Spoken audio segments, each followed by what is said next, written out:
Nós vamos agora entrevistar o doutor Antônio Carlos de Freitas Júnior. Ele é doutor e mestre em Direito Constitucional pela USP.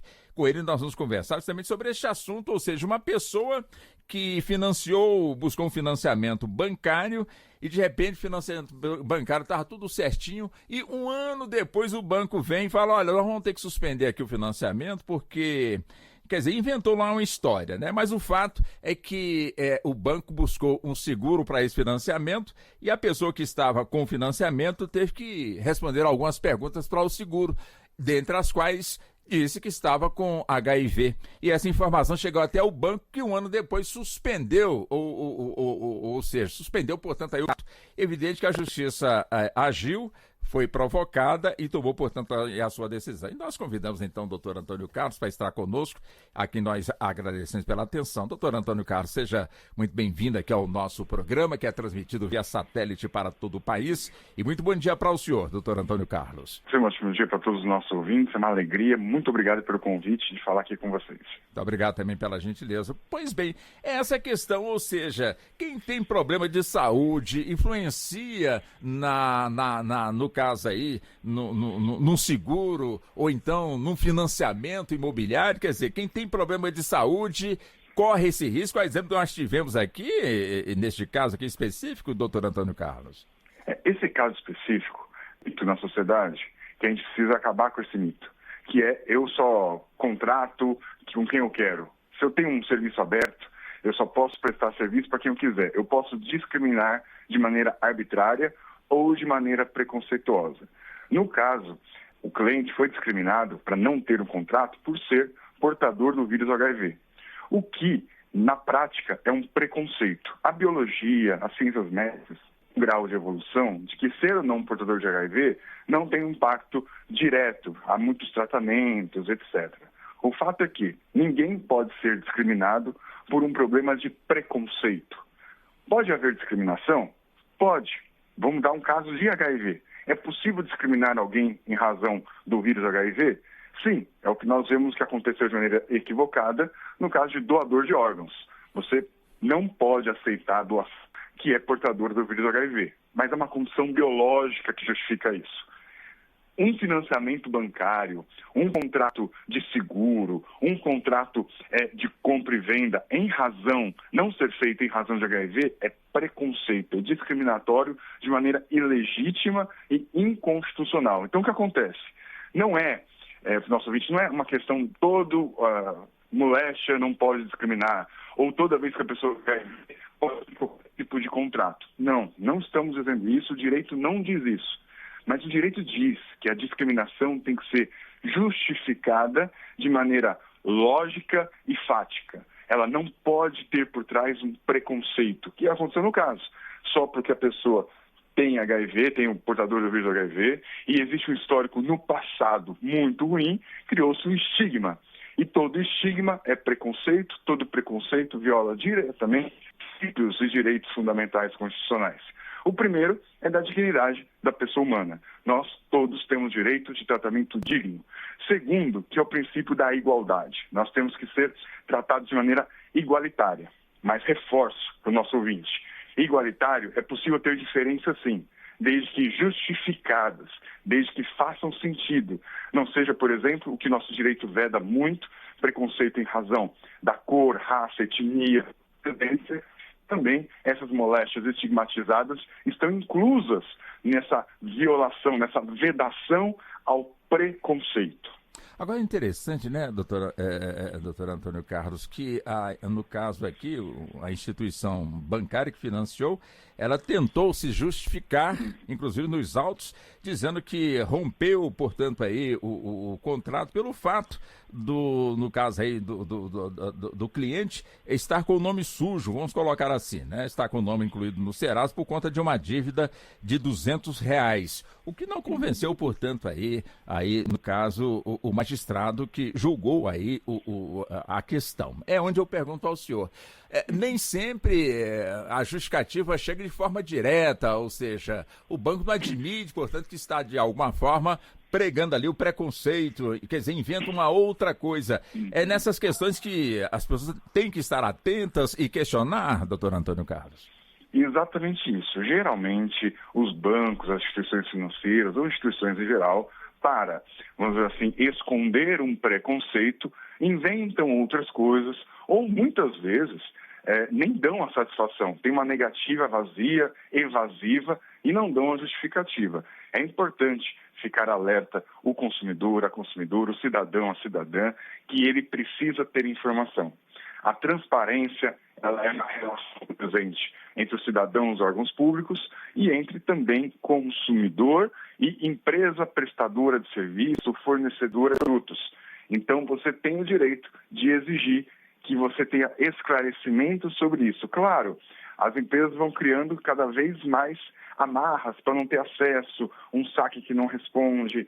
O importante é que o consumidor, a consumidora, o cidadão, a cidadã, entenda que é seu direito, e isso acontece porque a maioria vão atrás, não correm. Quando você tiver pessoas procurando os seus direitos, brigando por isso, acessando o PROCON, acessando o judiciário, como foi o caso, as empresas vão entender que vão ter multas sobre isso, que vão ter um litígio, vão ter que gastar com o advogado e talvez comecem a melhorar e refinar os seus instrumentos. É uma briga. Mas, assim, nós temos uma briga, várias brigas. A vulnerabilidade atinge os idosos, as crianças e também nós consumidores. Você tem empresas grandes, você tem, por exemplo, hoje Big Techs, você tem grandes instituições bancárias.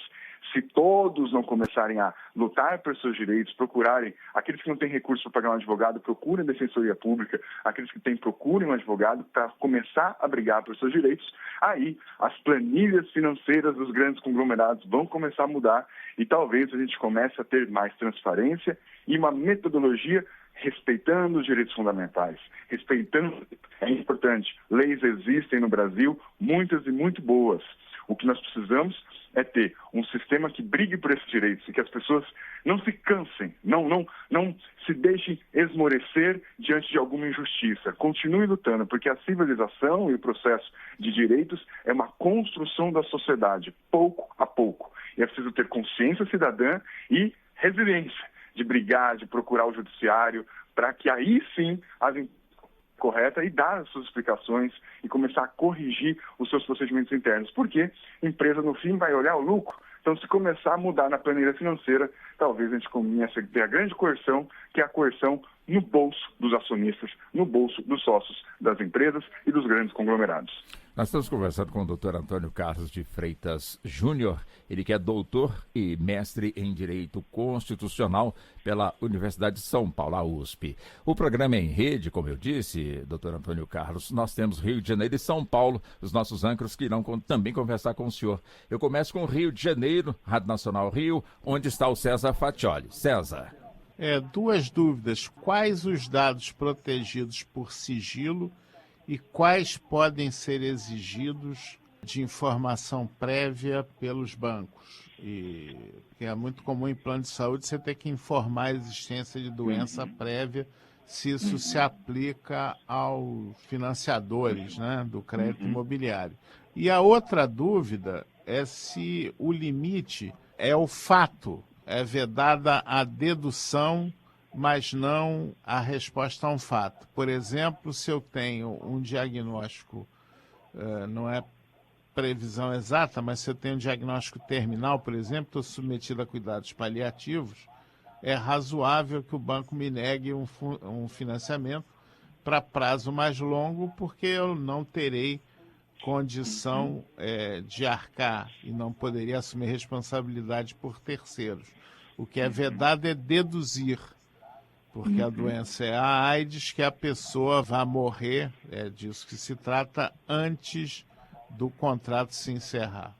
Muito bem observado, viu, César? Vamos lá. Primeiro, com a Lei Geral de Proteção de Dados, eu consigo te falar que o sigilo abrange todos os dados.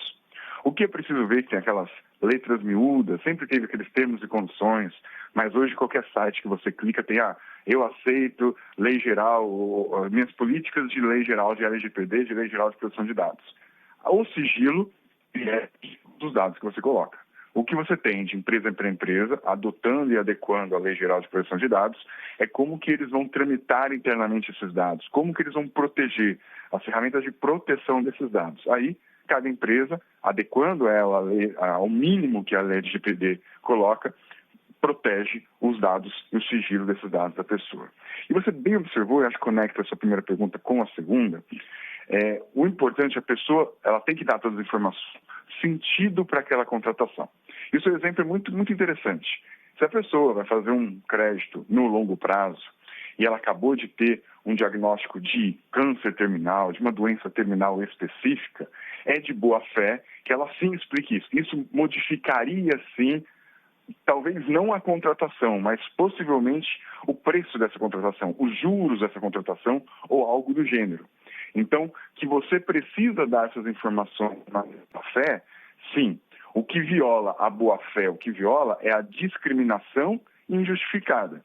É pressupor que só porque a pessoa tem HIV, ela logo vai morrer cedo, então não pode ter financiamento de longo prazo. Pressupor que apenas por um diagnóstico de câncer, ela vai morrer cedo. Mas, se ela tiver um diagnóstico específico, ela, contratante, ela tem o dever de informar especificamente seu quadro de saúde, porque se não problema de boa-fé no contrato ou de ausência de boa-fé do contrato, o que pode gerar prejuízos, no caso de uma morte, por exemplo, até no prejuízo da herança. Então, bem colocado. As informações têm que ser pertinentes àquele tipo de contrato. Por exemplo, vou fazer uma coisa muito simples, mas a idade é algo importante no contrato? Depende. Se tiver bebida alcoólica, por exemplo, numa contratação de um buffet, faz sentido você ter informação, presentes, etc., porque tem uma razão de ser. O que o direito veda são preconceitos, são pedidos sem razão de ser, sem uma justificativa adequada e razoável e digna. E isso é vedado. Mas que há algumas informações que possam fazer sentido especificamente para aquele tipo de contrato. Por exemplo, se a pessoa vai para uma experiência multissensorial e a pessoa tem alguma moléstia psíquica que e alguma crise nela. Isso muda para um contrato geral, ter epilepsia ou ter alguma questão de uma reação psicológica à luz? A todos os contratos não. Então, a epilepsia é uma coisa irrelevante no contrato. Mas num contrato específico de uma experiência que vai ter foto, que vai ter muita iluminação, faz todo sentido que a pessoa não aceite ou faça que a pessoa entenda e assine que entenda que isso pode lhe causar mal. Então, dá para a gente generalizar. Toda vez você não tem que dar informação nenhuma, isso também não é correto. Você tem um princípio do direito civil até, e que também tem base no direito constitucional, que é da boa-fé dos contratos. Perfeito. Agora é Leandro Martins, doutor Antônio Carlos, que está aí do lado do senhor, né? Também em São Paulo, e na Rádio Nacional também conversa com o senhor. Vamos lá, Leandro. Obrigado, Walter. Doutor Antônio Carlos, bom dia. Me chama a atenção esse caso por vários ângulos, né? Há mais de 10 anos eu contratei um financiamento imobiliário e não havia nenhum pedido sobre doenças, esse problema de saúde, não havia nenhum, mas havia cláusulas sobre a idade, por exemplo, de 40 anos, 45, 50, a cada 5 anos esse contrato, a parcela aumentava por causa que, inclusive, tinha um limite de idade, né? Então, se a pessoa é jovem, tem 25, 30 anos, pode fazer até 30 anos de financiamento, mas na idade em que eu estava, esse limite já era menor. Além disso, isso previa nos juros, que sempre são altos, um seguro. Aí aqui eu lhe pergunto, independente dessa questão da saúde da pessoa, de ser portador de HIV, de um câncer, uma doença mais complicada, com um risco da pessoa não conseguir chegar até o fim do contrato, essa questão dos juros embutidos, um seguro embutido imobiliário, que é muito comum, ela já não preveria, já não estaria prevenindo uma possível morte da pessoa, até para a questão de saúde, até pela questão etária, doutor? Com certeza. Quando você tem uma previsão de seguro, uma empresa seguradora já está assumindo o risco de morte, você tem um terceiro que está assumindo. Esse caso específico, ele tem muitos problemas, foram muitos erros. Mas você me faz um chamado muito interessante, Leandro, de uma especificidade desse caso que deixa mais complexo. O financiamento havia sido querido, já havia contrato. Teve uma não prorrogação no meio do contrato, uma suspensão, uma interrupção depois do início do contrato. Você tem alguma liberdade de não contratar com algum rigor técnico, mas uma vez contratado, você já está dentro do contrato. Vou chamar a atenção para um outro caso que está acontecendo muito. Crianças que estão tendo diagnóstico de TEA, de autismo, e seguro-saúde, no curso do contrato, estão rompendo com o contrato. Essas pessoas, esses pais, essas crianças autistas, estão entrando na justiça e conseguindo a continuidade. Não que isso não possa ser uma condição específica de saúde que modifique esse contrato, mas o que é vedado é você, uma vez tendo assumido o risco, na continuidade não querer mais assumir. Que um pouquinho aconteceu nesse financiamento. Assumiu. Depois que descobriu-se algo, quis romper esse contrato, totalmente vedado.